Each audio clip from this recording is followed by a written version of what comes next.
नमस्कार है।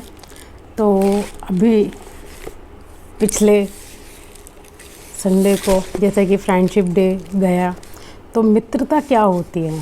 मित्रता ये होती है कि हमारा जो फ्रेंड है वो हमें ऐसे मार्ग पे ले जाए जहाँ पे संतुष्टि भी हो और जीवन का विकास भी हो।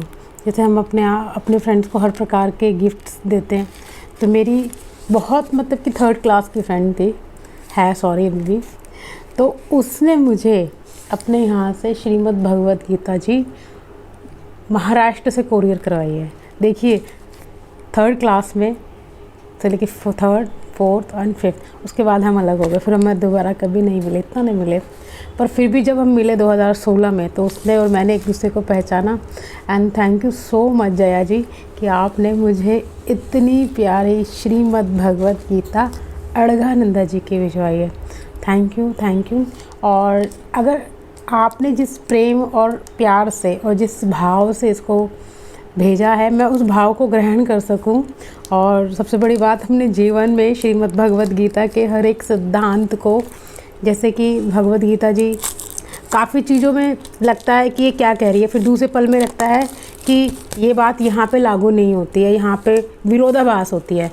तो इसमें हर एक बात का विरोधाभासिक तरीके से भी प्रयोग करना बताया है।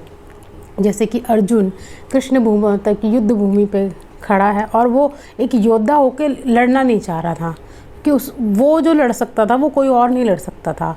तो यहाँ पे ये बताते हैं, जिस आप कर्म क्षेत्र में खड़े हो वहाँ आप बहुत बेस्ट कर सकते हो। जैसे एक डॉक्टर अपनी फील्ड में सबसे बेस्ट कर सकता है अगर वो करना चाहे तो, पर वही डॉक्टर जो होता है वो अपने घर वालों का इलाज नहीं कर सकता या उनको ऑपरेशन नहीं कर सकता। तो ये भगवत गीता हमें बताती है कि जीवन के हर एक पहलुओं पर अगर हम दृष्टिकोण डालें या हम दृष्टि डालें तो पता चलता है कि हम कहाँ पर, किस तल पर, हम जीव भाव पे कहाँ अटके हैं और हम आत्मिक रूप से, क्योंकि बेसिक तो हम सभी एक आत्मा है, सभी एक सोल है जो अपनी अपनी जर्नी पर आई है। तो मैं फिर से धन्यवाद करती हूँ जया जी का, आपका, जिन्होंने मुझे इतनी सुंदर श्रीमद् भगवत गीता अड़घानंदा जी की भिजवाई है। तो मैं इसको अपने जीवन में आत्मसात, उतारने का नहीं, आत्मसात का, कि मेरा जीवन ही ऐसा हो जाए जो मेरे लिए भी प्रेरणादायक हो और जो मेरे से जुड़े हुए हैं उनके लिए भी प्रेरणादायक हो। तो दोबारा मैं एक बार फिर से आपको धन्यवाद करती हूँ कि आपने इतना बड़ा प्रयास मेरे लिए किया, क्योंकि ये बुक पहले भी आई थी गीता जी की। तो कहते हैं ना कि दरवाजे के बाहर से आके चली गई, तो फिर उन्होंने दोबारा प्रयास किया, एक उससे माने नहीं, फिर दोबारा भेजा। तो थैंक यू सो मच कि मुझे योग से इतना सारा प्यार मिलता रहता है, इतना सारा प्यार मिलता रहता है कि जो मेरे से जुड़े हैं वो भी ये चाहते हैं कि मैम इसमें थोड़ा सा आगे बढ़ें। और जब मैं आगे बढ़ूँगी तो ऑब्वियसली जो मेरे से जुड़े हैं उनके लिए हमेशा प्रेयर रहेगी कि वो भी अपने जीवन के इस गंतव्य को प्राप्त करें। क्योंकि जीवन, जो एक जीवन होता है उसमें हमारी उम्र कितनी होती है, 40, 50 या 60, 70, इससे ज़्यादा की नहीं होती।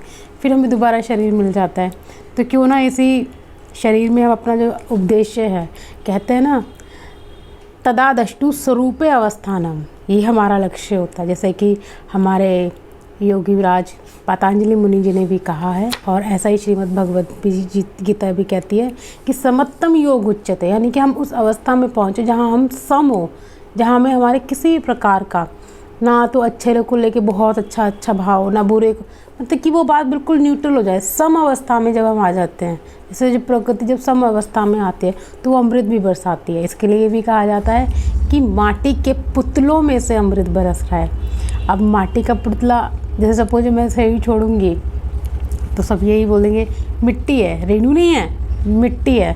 तो क्यों ना अभी इस मिट्टी को समझ लिया जाए, जान लिया जाए, जिसमें अमृत अभी जो बह रहा है, जो आपके माध्यम से आप सुन भी रहे हैं। तो धन्यवाद आप सभी का, और दया जी ख़ास तौर पे आपका, थैंक यू।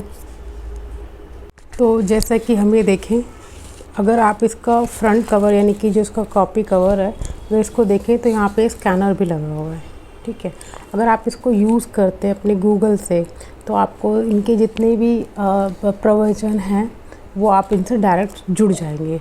तो ये इसका सबसे बड़ा बेनिफिट है कि जब आपके पास ये कुरियर होकर आती है तो आप इसको स्कैन करके इनसे डायरेक्ट आप जुड़ सकते हैं। तो ये इसका सबसे बड़ा प्लस पॉइंट है। बस इतना कहना चाहूँगी कि भगवद गीता आपके जीवन में उतरे। धन्यवाद।